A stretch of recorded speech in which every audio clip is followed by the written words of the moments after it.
So let's take an example. Suppose we have a simple text editor application called TextEdit.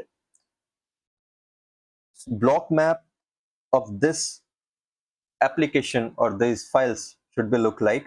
So as defined, BlockMap.xml file will contains a list of all the files that is included in your package.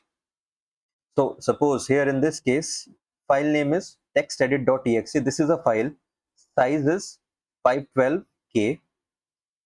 So now we need to divide that file into further blocks, as no block can exceed 64 KB size. So here in this case, to accommodate this file size, we need to divide the file into 3 separate blocks.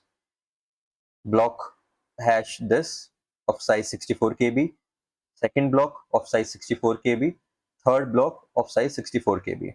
So there can be more blocks on the basis of like how many blocks are required to accommodate this file.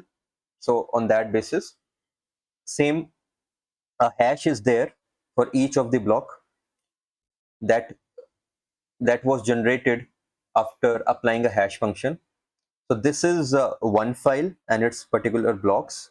There is another file called readme.txt. Its size is 2048. So now its size is less than 64 KB. So there is no need to divide this file into further sub blocks. So it can be divided into only one block, which is of size 2048. A hash function is applied onto this block and a hash is generated here. So there can be so many other files as well. So in this example, your textedit.exe is broken into multiple 64 KB blocks, each with its own hash. README text file is small enough to fit in a single block.